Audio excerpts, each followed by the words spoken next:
اسمي صباح حميد العلي من قرية قريفاتي، اسم الحركي بيكس قريفاتي، من مواليد 1985. عندي 4 أخوان شباب وبنتين، وأنا متزوج، وعندي 4 بنات وولدين. على مستوى التعليمي درسنا الابتدائي وتركنا المدرسة من كانوا عندنا استاذية من الساحل، يعني ما هم استاذية، يعني ما هم معلمين كأجيال، يعني مارسون معانا أشد أنواع التعذيب والقتل. وتركنا المدرسة وقمنا نشتغل بالبيت بالفلاحة وبالأعمال الحرة. لما تزوجنا طلعنا على الشام، قمنا نشتغل بالشام، وبعدها رجعنا على المنطقة. اشتغلنا بالزراعة عند الوالد، وكان الشغل والله ما في دعم، يعني دوب يسد المصروف. يعني أما الشيء إنه مثلا نسوي رأس مال ما في، يعني ما كان الأمور ما كانت تزبط يعني أكثر شيء كنا نشتغل بالزراعة، يعني يجيك المحصول نصه يروح للجمعية تكافل وتضامن، يعني ما يجيك من الجمل إذنه. وهذا صار لما اندلعت الثورة في درعا 2011، احنا كنا قاعدين بالبيت وكان عندنا هنا النظام. وبعد ما طلع النظام من هنا جانا فصائل الجيش الحر على اساس انه خلصنا من النظام وانتقلنا من السيء الى الأسوأ. يعني قاموا بسرقة النفط وسرقة المنشآت وسرقة، يعني قام النفط على الطريق مكبي. أنا انسحبت على الجيش السوري 2005، سوينا دورة بحماه، أنا كنت قائد دبابة. يعني شو أسولفش عن النظام السوري؟ كان بعد ما خلصنا الدورة انفرزنا على درعا، على منطقة نوى كتيبة الدبابات. كان في عندنا نقيب لحتى الآن أتذكر اسمه رامز أوزون. هذا النقيب بده ياكل منك على الرايحة وعلى الجاية، تنزل إجازة تروح على البيت، إذا ما تجيب له شيء معاك يشلحك مصاريك. يعني أقدر أقول لك، يعني إذا تطلبين منه إذن للبلد تشتري لك باكية ما يعطيك إذن إلا تعطي له مصاري. كان يفيقنا الساعة 5 الصبح، احنا كأهل المنطقة هنا 5 الصبح يفيقنا، وكان يمارس معانا أشد أنواع العقوبات. يعني أول شيء بقدر أقول لك مثلا يشلحنا بالشورت بالشتاء ويكب علينا مي، ونظل جاثيا على أركبنا تقريبا شي 2 3 ساعات، إلا كل واحد منا يطيح ويقع لحاله. يعني وما خلصنا العسكرية 2 إلا بألف وياه.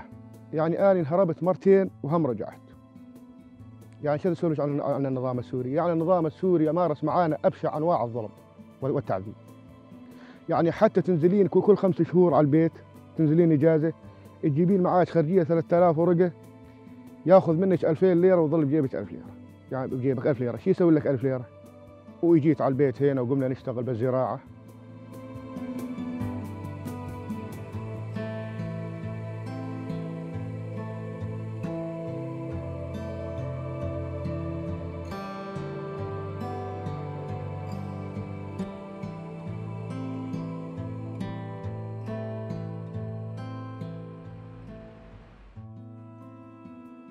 عاد قلت لك نشتغل بالزراعة بعد ما جيت من الشام.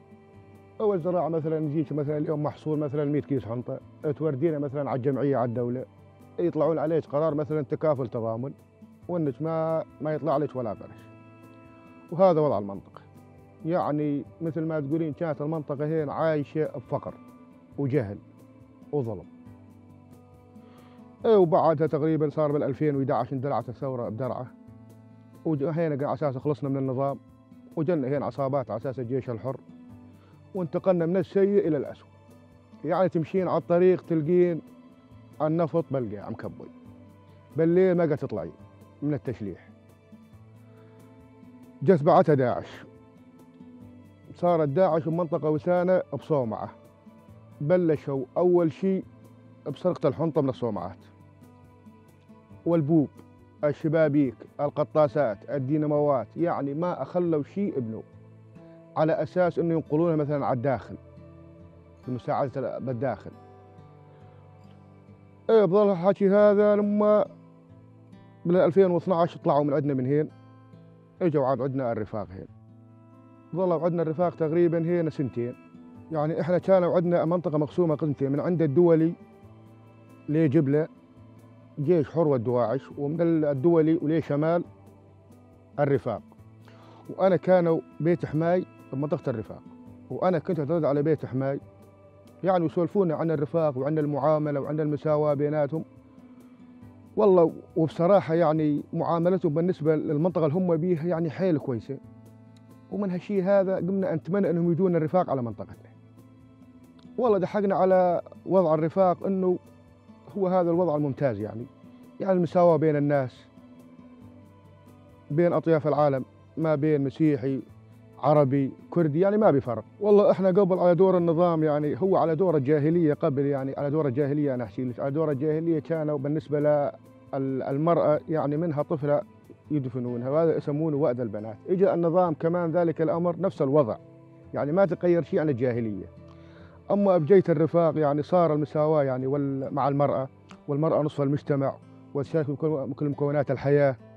ما بين يعني من لا نقدر نقول لك مثلا احنا عندنا بالضيعة كان في البلدية، يعني على دور النظام كان بيها 3 موظفين، رئيس البلدية والمحاسب والسائق وعامل النظافة، 4 موظفين.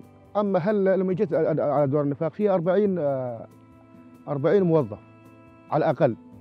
المدرسة كذلك الأمر، يعني كان بيها 4 أستاذية 5 أستاذية ومن الساحل. أما هلا يعني المعلمين من نفس المنطقة من نفس البيئة، يعني والرفاق دعموا التعليم ودعموا المرأة، يعني ومن هالشيء هذا خلانا نمشي مع الرفاق.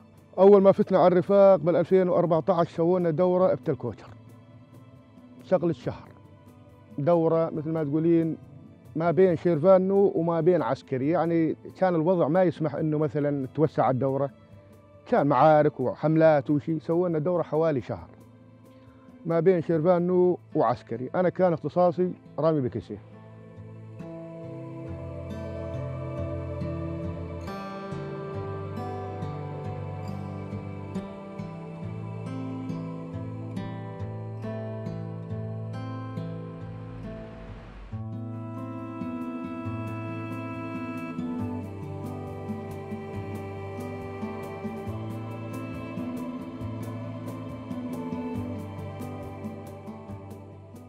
يعني هذا احنا اول ما فتنا على البروردة يعني جانا رفيق كادرو، يعني عمره بال60 سنة، يعني 60 سنة عمره. يعني احنا على دور النظام يعني نسوي دورة ما تقدر ترفع عينك بوجه بعين الضابط وتقولي له يا سيدي. اكثر شيء عجبنا انه مثلا صار له 60 سنة، هو عمره 60 سنة وعنده خدمة اقل شيء 20 30 سنة، تقولي له هافال يعني مثله. يعني وتحققت يعني اليوم المعاملة، يعني المعاملة مع معاملة الحزب يعني انه معاملة حيل ممتازة، يعني ما بفرق بين اطياف الشعب كامل. ابنه إلك حق تاخذينه، ما إلك حق ما تاخذينه. ايوه انطونا اول 10 ايام عن اخلاق الحزب، التعامل مع الاخرين، عدم التعدي على حد، ممنوع التدخل بمدني.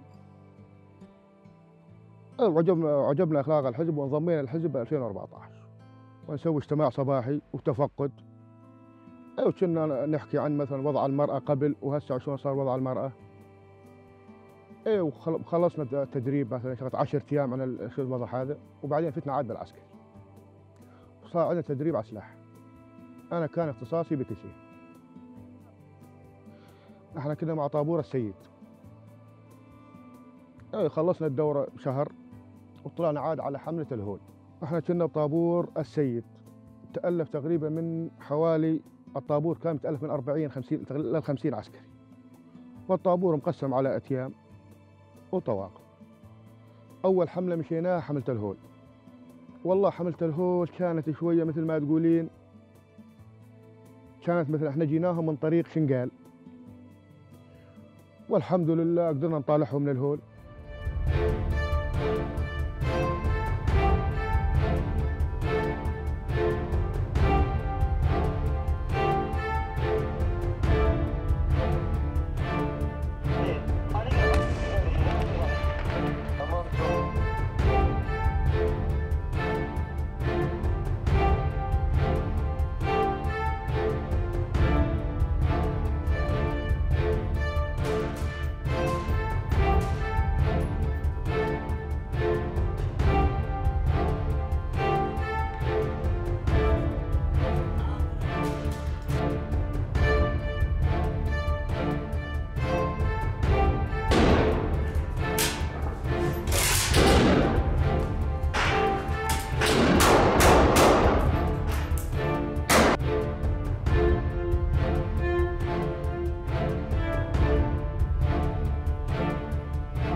احنا رحنا على حملة الهول تقريبا.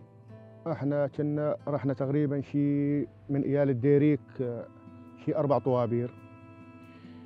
اي والله قلت لك، كانت الحملة والله ما بيها ذيك الصعوبة، بس صار عندنا تقريبا جرحى. شهداء ما كان فيه، بس جرحى. هافال برور، مع انه كانت اصابته عنده نص رجله رايحة، وكان هو يمشي قدامنا. يعني مرة تصاوبوا رفاق فوق تلت الهول، قلنا له احنا نروح، قال لا. راح معانا، وهو راح واخذ معه 3 رفاق جابوهم واجوا. يعني في احسن من الروح الرفاقيه هذه كادره وجبل، مع انه مصاب يروح هو مثلا يفدي نفسه ويروح يجيب الرفاق ويجي. وبعدها تابعنا مسير بعد ما حررنا الهول. يعني كنا نظل بالحمله اقل شيء، مثلا ظلينا بحمله الهول شهر، ونزلنا على البيت، ظلينا بالبيت 15 يوم، ورجعنا رحنا سوينا دوره عسكريه. يعني طور حالنا مشان سلاح. بي ناس غيرت اختصاصها، انا ظليت على اختصاصي رامي بكسي، لا غيرت ولا. بي عندك ناس صارت مثلا سلاح ثقيل، انا ظليت رامي بكسي. والله خلصنا الدوره 45 يوم ورجعنا. احنا قبل نحكي للرفقات، وانا اخذت معاي يمكن يوميتها لما نزلت اجازه انا نسبت شي 100 عسكري. على طول كنا نحكي بالضيعه على اخلاق الحزب وعلى معاملته. يعني حتى واحد يقول يا اخي مستحيل، انا اكره العسكريه من دور النظام. لما نقول له هيك يقول يا اخي مستحيل. والا اجى معانا وشاف الوضع، والله ونسبنا عالم كثيره. والله انا اخذت معي مره تقريبا نسبت شيء من 8 ل 100 رفيق. وقلت لك بعدها زاد انتقلنا الى حمله منبج.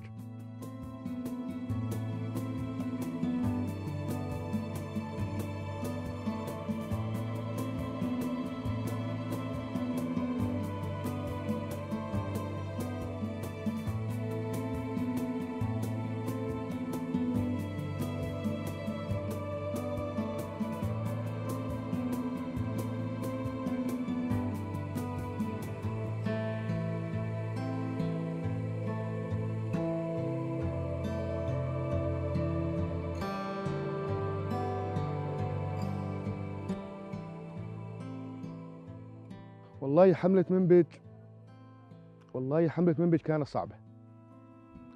حمله منبج اول شيء مثل ما تقولين احنا كنا بمعمل الزعتر، واحنا كنا بمعمل الزعتر تقريبا احنا شيء 12 رفيق.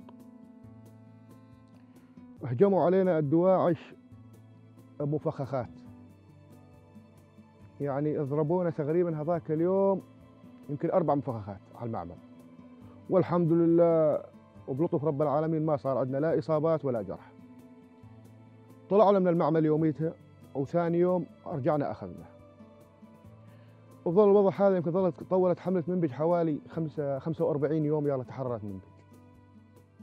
وبعد عاد ظلينا بحمله منبج 45 يوم ونزلنا على البيت.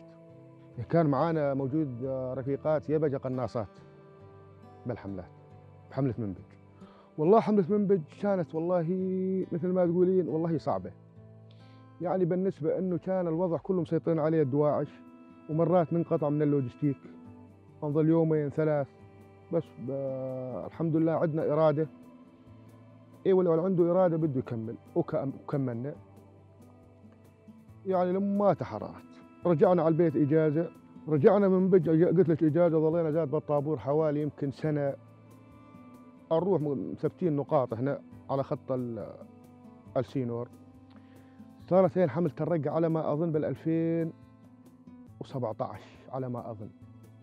حملة الرقة أول حملة رحنا عليها حملة الطبقة بمنطقة اسمها الصفصاف بالطبقة. هذيك الحملة تقدر تقولين يعني مو هذيك الصعوبة. ظلينا بحملة الطبقة بمنطقة الصفصاف حوالي زاد 20 يوم. واحنا كنا زاد في كل احنا بنفس منطقة الصفصاف. كل يوم الصبح يستشهد رفيق. يعني احنا المنطقة محررة، يعني كل يوم الصبح من نقطة يستشهد رفيق. والله صار عندنا قلق. يعني دواعش ما في، من جاي يقتل هالرفاق. والله احنا قاعدين جتنا حرمة وانها تقول بي داعشي بتابلة وطرنس، بتابلة وقناص بتابلة. قلنا اعطينا تكميل بي، وانا الرفاق يقول لا حاجة، كنت حاصره وقضبوه قضب. يعني لو قيل الرفاق كان قال اذبحوه، ورحنا قضبناه قضب وسلمنا. ايه سلمنا، وظلينا يوميتها حررنا الصفصاف ورجعنا على البيت. بعد ما رجعنا البيت صار دورنا بحملة الرقة اسمها الرقة السمراء. هاي صار قتال شوارع. قتال الشوارع أنا كنت بطابور اسمه طابور الحجاج. هذا طابور الحجاج كنا احنا صادريات. والله حررنا الرقة السمراء وفتنا عاد على الرقة وين؟ على المدينة جوا. صارت المعارك الطاحنة بالملعب. واستشهد معانا يوميتها استشهد من طابورنا يوميتها رفيقين من الحسك.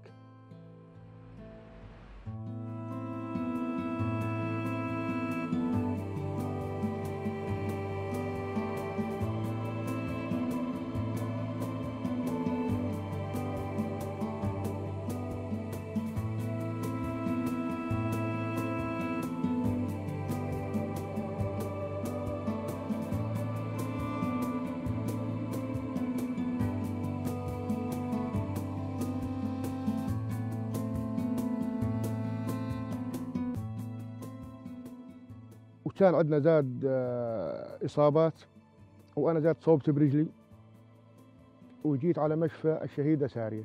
يعني إحنا كنا وإحنا قتال شوارع، هم بنقطة وإحنا بنقطة.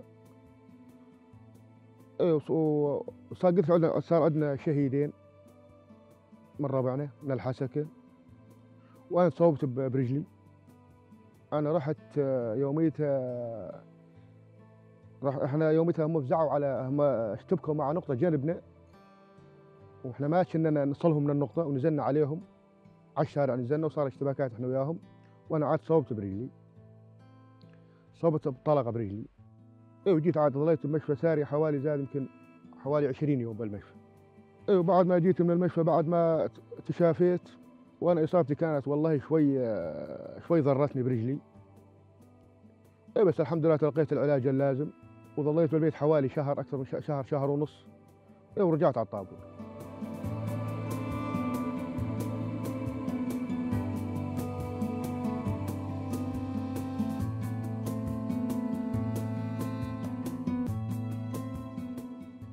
والله أهلي أول شيء ما يدرون، ما أعطيناهم ولا خبرناهم إلا أنا طلعت من المشفى وإجيت على البيت.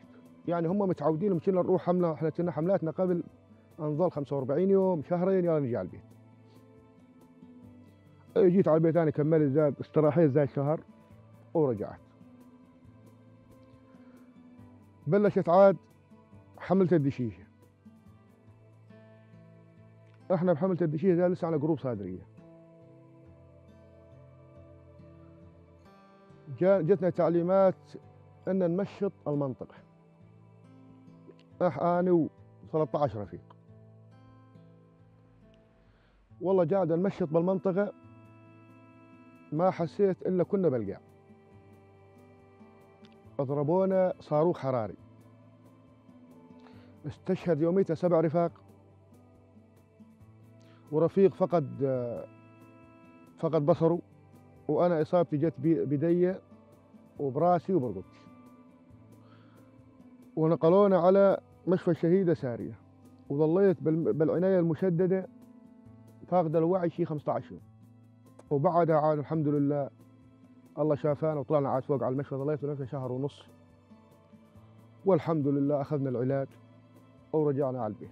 واذني كمان همين زاد تصوبت اذني واذني ورقبتي وراسي وادي 2 ورجلي اليمين. هذه اصابتي هذه بالدشيشه، يعني صوبت براسي وباذني برقبتي وايدي اليمين وايدي اليسار. اما بحملة الرقة تصوبت برجلي اليمين.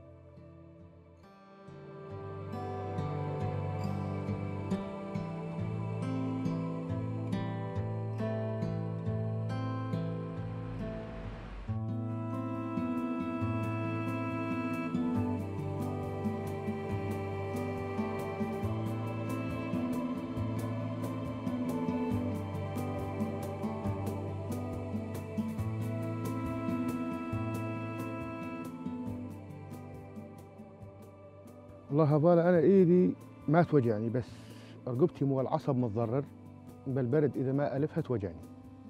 بس والله إيدي إنه مثل ما تقولين العظم ما يوجع مثل العصب. لا والله شيء ثقيل، إيدي اليمين مثل ما تقولين 50 40%.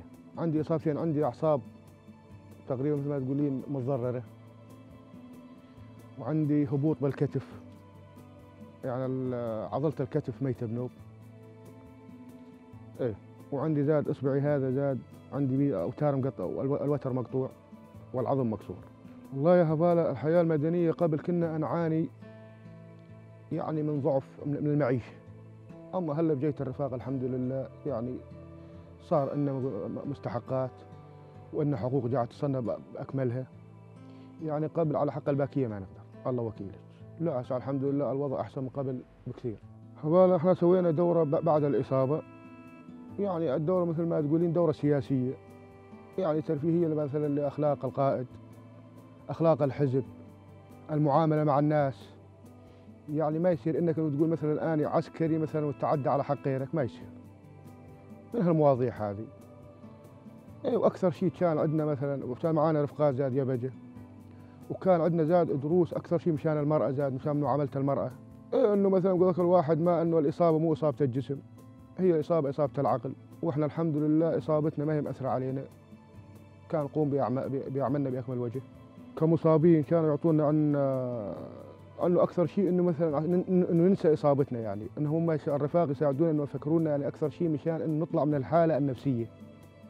يعني احنا عندك مرافقه مصابين، يعني اكثر شيء يعني فاقدين مثلا رجلينهم اثنين، ايدينهم، يعني مثل ما تقول انه مثلا يحطونهم بجو انه ينسون اصابته، وهذا اكثر شيء ناخذ.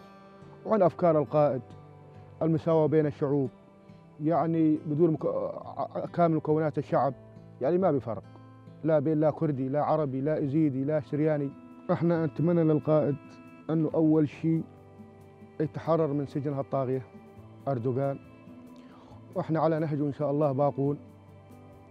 والسلام عليكم. والله امنا انه تتحرر سوريا كامل وتمشي على اخلاق الحزب، هذا اللي نريده، لان يعني احسن شيء بسوريا هي اخلاق الحزب ورفقات المصابين ذات كمان.